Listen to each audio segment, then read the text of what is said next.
Oi, pessoal, uma quinta-feira abençoada para vocês, né? Fazendo mais um vídeo, né? Depois de 3 semanas. É como eu vou dizer, aquele dilema de sempre, né? Muitas coisas, pegada na pintura em tecido, né? Que aqui, o que é que eu tô fazendo? Crocheto à noite e faço pintura durante o dia, né? Trabalho com as pinturas em tecido. Porém, pintura em tecido é só em um horário. No outro, eu tiro para fazer as coisas, tentar dar conta dos afazeres da casa, né? Dos trabalhos da casa. Consigo dar conta de tudo? Não. Eu vou priorizando aquilo que é mais importante, né? E assim vou vivendo dia após dia. Mas enfim, hoje trouxe para vocês aqui 3 trilhos de mesa que produzi, né? E qual é o trilho de mesa? É aquele trilho de mesa que está em alta no momento, que é muito prazeroso de se fazer. É o trilho de mesa Pamela, lá do canal da Loren, né? Da Loren Crochê. E aí, produzi os 3 trilhos de mesa, só que eles não ficaram, quer dizer, quase os 3, né? Porque o terceiro eu ainda não finalizei. E já comecei a base de um quarto, tá? Só que o que acontece? O primeiro que eu produzi, ele não tá disponível para venda.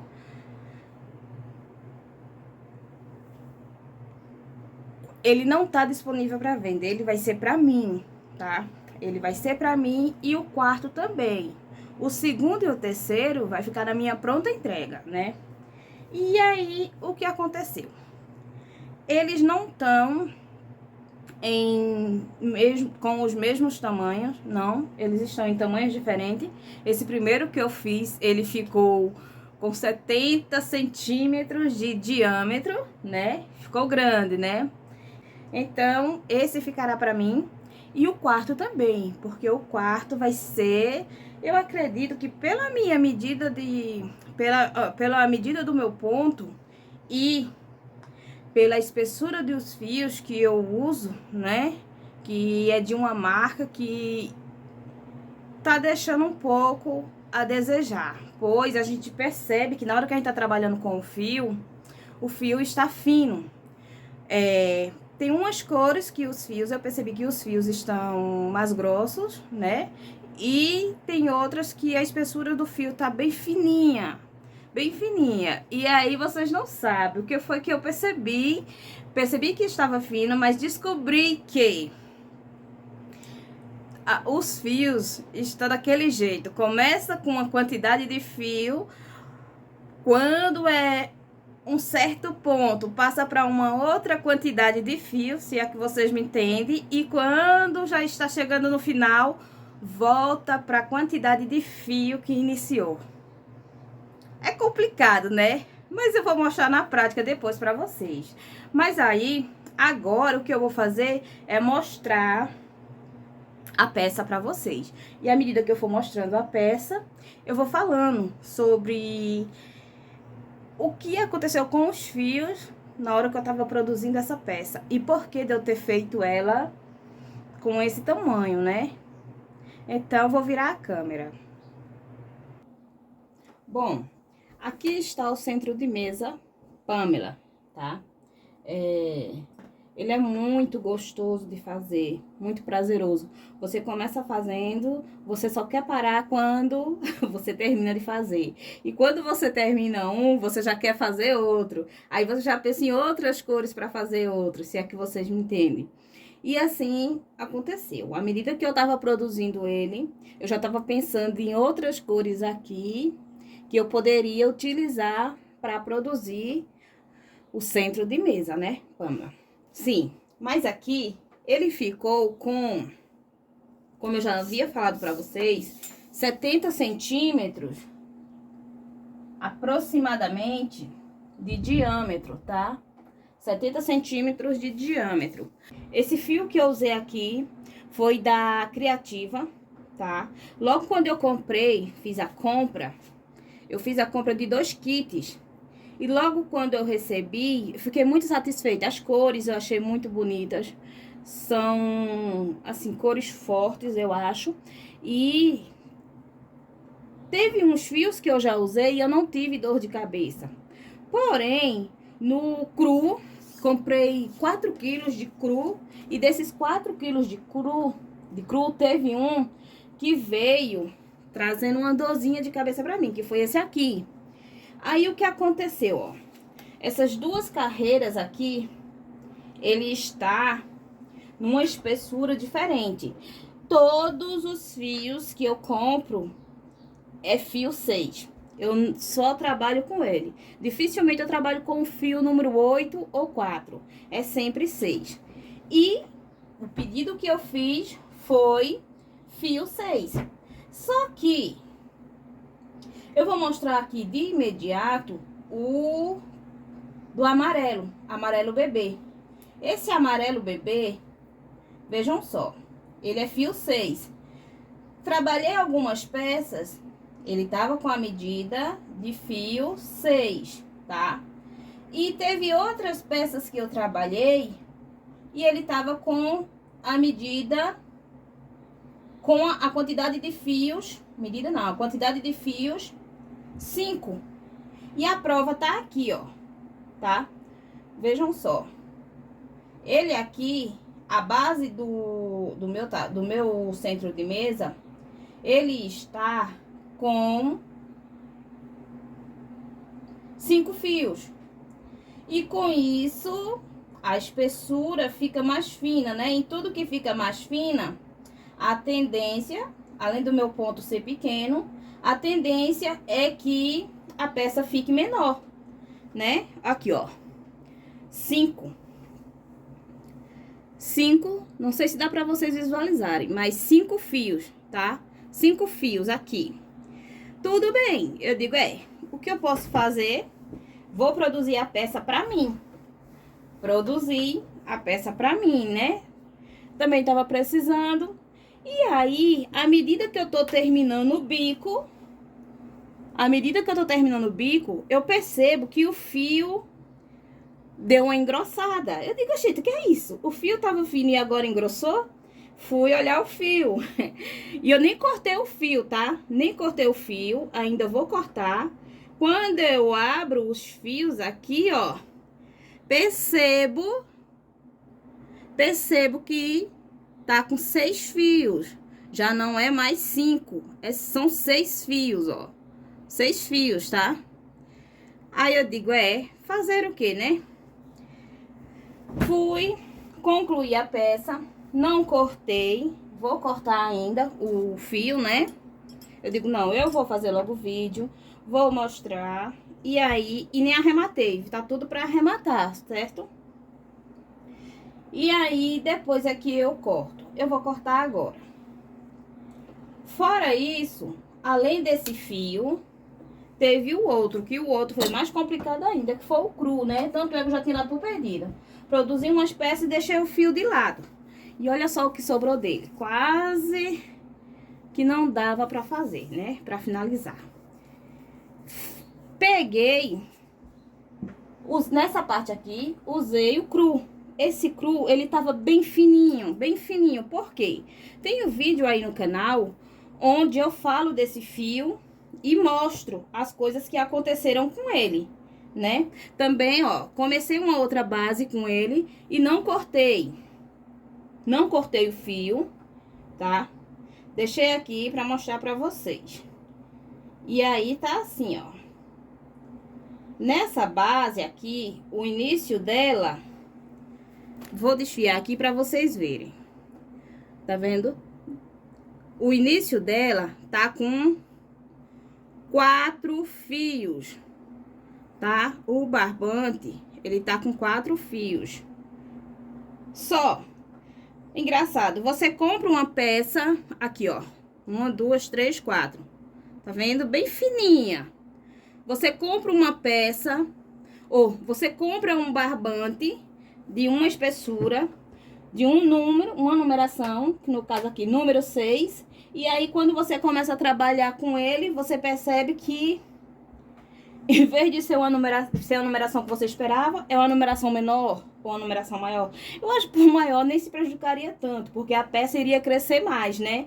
Mas e quando se trata de ser uma numeração menor do que a que você comprou, a tendência da peça é diminuir. Sem falar do seu ponto. Mas se for uma peça que você venha fazer através de uma aula de passo a passo de outro artesão, com certeza vai dar muita diferença, né? Porque aí não vai ficar o mesmo tamanho, vai ficar um tamanho menor e às vezes você vai nem entender. E você só consegue entender quando você vai olhar o que realmente aconteceu com os fios, né? E foi isso que aconteceu aqui comigo. E aí, sim, voltando aqui para o cru, né? Quando produzir essa parte todinha aqui, tá bem fininha, viu? Bem maneirinha. Só que quando chega aqui, deixa eu ver, mais ou menos aonde? Quando chega aqui, ó, na penúltima carreira, tá até bem fininho, bem fraquinho, ó. Quando chega aqui na penúltima carreira, tô quase terminando a penúltima carreira, percebe que o fio engrossou. O fio deu uma engrossada, eu digo, eu não acredito. O que foi que aconteceu agora? Aí, fiz a penúltima, terminei a penúltima carreira e fiz a última carreira. Quando eu fiz a última carreira, o fio tava mais grosso. Quando eu venho olhar aqui, olha aqui a diferença, que abro o fio tá com 6 perninhas, 6. Eu digo, é inacreditável, né? Olha só, e bem grossinho, viu? Ó. Aí eu digo, assim fica difícil da gente trabalhar, né? Porque você vai pegar uma peça que você vai sentir que em uma parte é de um jeito e em outra parte é de outro. Uma parte tá mais fininha, mais leve, outra parte já tá mais grossa. E, querendo ou não, no final vai dar diferença na peça, tá? Então, foi isso que aconteceu. Mas, fora isso, como vai ser uma peça pra mim, fiquei satisfeita, gostei da cor. Do começo eu achei que não ia ficar muito boa, mas ela ficou uma cor bem delicada, né? E aqui foi como eu falei, usei o amarelo bebê, o cru e vim aqui para as tulipas, usei o verde mesclado da Baby, da cor 38, cor 38. E usei também o mesclado para fazer as tulipas da Baby também, cor 39, tá até rasgadinha aqui, mas eu acho que dá pra vocês verem. Cor 39, tá? Aqui, cor 39. Claro que sem falar que, independente das cores, né, a execução da peça em si é prazerosa de fazer, é gostosa. Você faz rápido, você não quebra muita cabeça. Os pontos são ajustáveis, né? Você vai ajustando. Conforme você vai fazendo, você aumenta aqui e depois é só ir fazendo ajustes de ponto, né? E aí você consegue ter o resultado esperado, tá? Aqui, claro que é o que toda artesã fala, mas não custa nada da gente reforçar, né? Que a gente, na hora que tiver produzindo uma peça, além do fio que a gente tá trabalhando, a gente se atente a, se for preciso, a tá trocando de agulhas, né? Tanto é que para produzir essa peça aqui, eu usei 2 agulhas de numerações diferentes. Usei a número 3, como o fio tava fino, né? É um fio 6, mas que não era 6, como eu falei para vocês. Então, o que é que eu fiz? Usei a agulha número 3, né? 3 milímetros, para fazer a base. E aí, fazer a base. E na hora de vir com a carreira de ponto puff, eu usei a 3,5. Para quê? Para que os pontos não ficassem tão apertados. Porque, como são várias camadinhas de fios para formar o ponto puff, à medida que a gente vai fechar, vai apertando, e em tudo que vai apertando, a nossa peça, ela vai emborcando, né? Ela vai emborcando. Então, por isso que a gente usa a agulha de numeração maior, para que o ponto fique solto, né? Dê uma enlarguecida no ponto. E aí, ele não vai ficar apertado, vai ficar ótimo. Pronto. Feito isso, vim com a carreira fechada de cru. Aí fiz as tulipas, passei para as tulipas, né? E aí, depois que eu fiz o ponto puff, eu voltei para agulha número 3. E assim fiz o restante da peça, tá? Olha só, eu sei que isso é o que toda artesã, a maioria das artesãs falam, sempre estão reforçando. Mas para quem é iniciante, é bom sempre a gente tá falando também. E não é só nem para quem é iniciante, né? Porque eu faço crochê já há um bom tempo, mas a cada vez, conforme eu vou fazendo, conforme eu vou assistindo os vídeos aqui na plataforma de artesanato e em específico de crochê e pintura de tecido, mas agora no momento é o crochê, né? Então, cada vez mais eu vou escutando dicas. E às vezes dicas que eu já sabia, mas que a gente, por estar na ansiedade de produzir logo a peça, né? De terminar logo, finalizar logo. Às vezes tem coisas que tem dicas que era pra gente aplicar na nossa peça. E por empolgação de terminar a peça logo a gente esquece. E é o que muitas vezes acontece comigo, né? Então não custa nada reforçar, né? Então é isso. Aí ficar atenta às agulhas, né? Ver onde precisa usar uma agulha de numeração menor para diminuir o ponto, ou uma agulha de numeração maior para aumentar o ponto. Além disso, ficar atento onde precisa acrescentar ponto e onde precisa tirar. Ponto, ponto alto, correntinha, né? Ponto baixo, que geralmente o que mais é aplicado nas variações de pontos é ponto alto e correntinha, ou para aumentar ou para tirar, né? E aí, essa é uma diquinha, tá, gente? Eu sei que isso já praticamente todo mundo já sabe, né? Assim, quem não tá, às vezes não tá muito por dentro de tudo isso é quem é iniciante, mas a maioria tudinho sabe disso. Mas é sempre bom a gente tá falando, né? Porque eu mesmo sei dessas coisas, mas só que na minha empolgação, muitas vezes, para fazer uma peça, principalmente quando é uma peça prazerosa de se fazer, eu quero terminar rápido, quero começar outra, e aí eu nem me toco muitas vezes nas coisas, pequenas coisas que eu tenho que fazer, nas pequenas mudanças que eu tenho que fazer, e eu não faço. E com isso, acaba influenciando no resultado da nossa peça, tá? Essa peça é muito gostosa de fazer. Que eu deixo de dica, se estiverem procurando centro de mesa para fazer, façam essa peça. Vocês não vão se arrepender, não. Vocês vão gostar muito. E o engraçado é que quando a gente tá produzindo ela, conforme a gente vai fazendo, vai produzindo uma, já vai vindo ideia ideia na nossa mente de outras cores, de outras combinações para fazer outros centros de mesa, tá? E esse meu centro de mesa, ele ficou com 541 gramas. Claro que levando em consideração que o fio utilizado aqui é o fio 6, mas que ele não tava um fio 6, né? Ele tava em certos momentos um fio com 4 pontas, né? Outro com 5, e nisso dá aquela variação, né? Então, ele tava um fio mais fino. E o valor de venda, não esse, que esse não é para venda, mas se eu fosse produzir um outro nesse tamanho, se fosse para eu vender, eu venderia de 80 a 85, tá? E dependendo da região, dependendo do lugar que você mora, dependendo do valor que você gasta nos seus fios, você pode ver se cabe na sua realidade vender por menos ou por mais, tá? Antes de eu encerrar o vídeo, tem algo que eu quero comentar com vocês, que é a respeito dos produtos que a gente compra, né? Hoje em dia tá muito complicado, porque a gente preza a qualidade, a gente paga por um produto, ainda que muitas vezes diga, tá na promoção.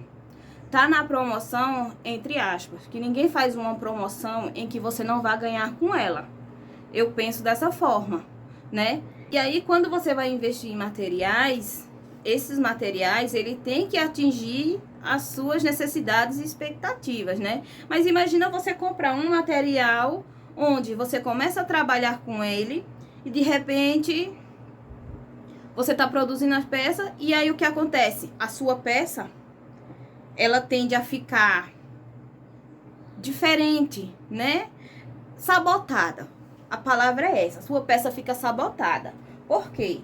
Se você trabalha com um fio de uma espessura, o que você espera é que a peça, desde o começo até o final da produção dela, ela siga aquele padrão, né? Aquela mesma espessura, aquele mesmo peso, tudo bonitinho. E aí, quando você está produzindo, você percebe as irregularidades que tem nos fios, e aí você vê que a sua peça vai ficar com falhas. E aí, como é que fica? É uma coisa que você vai passar para o seu cliente. Tá certo. Às vezes o cliente não entende de fio, não entende de cor, não entende de peso, não entende nada. Mas se ele procura você, se ele compra de você, é porque ele confia no seu trabalho. Ele confia no seu caráter, na sua conduta. Então, independente do que ele conheça ou não, nada mais justo e de dever que a gente passe uma qualidade boa, né?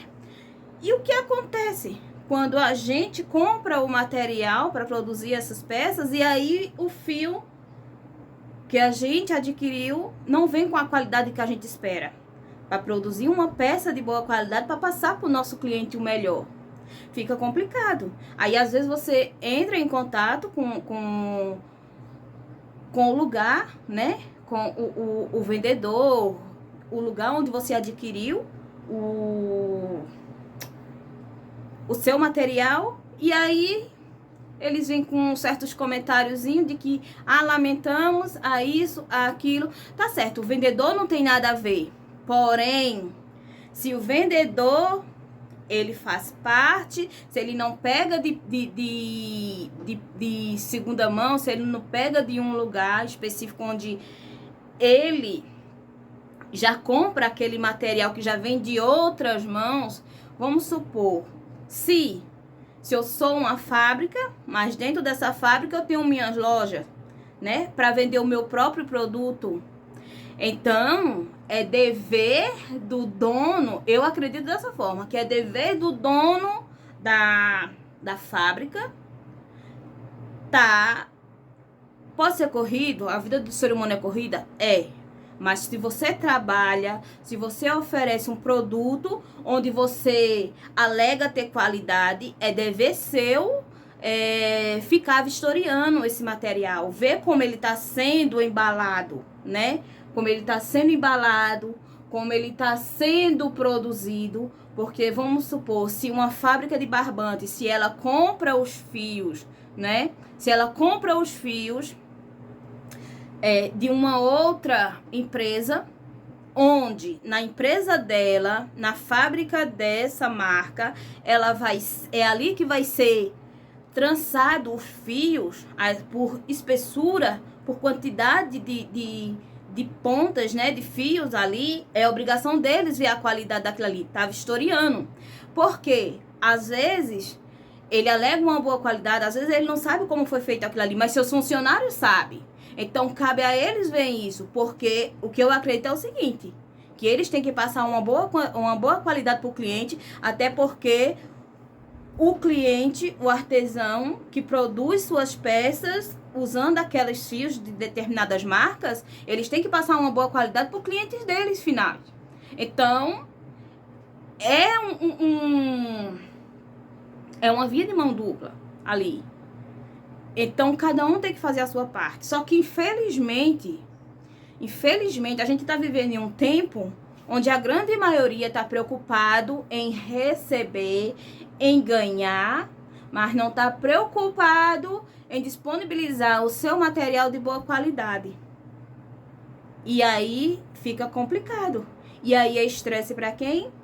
É estresse para a gente que faz a peça que vai passar para o cliente. Então é estresse para a gente, porque a gente vai usar o material e vai ver que não tem uma boa qualidade e acaba sendo estresse às vezes para o nosso cliente, que espera uma peça de uma qualidade, de um jeito, e quando recebe é de outra. E aí fica difícil. E a corda vai arrebentar aonde? Somente no lado mais fraco, né? Quem vai ficar com a dor de cabeça é o artesão que produziu a peça, porque quem vai responder por aquilo é ele, né? O cliente vai cobrar dele porque foi dali que o cliente comprou. E aí, quem sai perdendo é o artesão, né? A fábrica já vendeu os seus barbantes, não querem saber. Problema. O artesão que comprou o produto, que se vire para produzir suas peças e para passar para frente e ver como vai ser feito para que não seja afetado nem no bolso dele e nem na satisfação do cliente. É complicado. Não sei se vocês me entendem, gente, mas o caso é sério. Então, eu fico com receio, viu? Cada vez que eu vou usar um barbante da mesma marca, que eu ainda não finalizei todos, os barbantes da mesma marca que eu comprei, que foi em kits, né? Foram 2 kits. Cada vez que eu vou usar, eu fico com receio. Quando eu vou pegar um cone fechado, não nesses de cima, nos de baixo, de 1 quilo. Quando eu vou pegar um cone fechado, eu já fico imaginando, será que eu vou ter dor de cabeça ali? Será que isso vai me trazer estresse? Fica complicado, né? A insatisfação é grande e isso atrapalha muita gente, né? Mas enfim, vou finalizar o vídeo por aqui. O vídeo já tá longo, né? Nem todo mundo gosta de assistir vídeos assim. E desejo a todos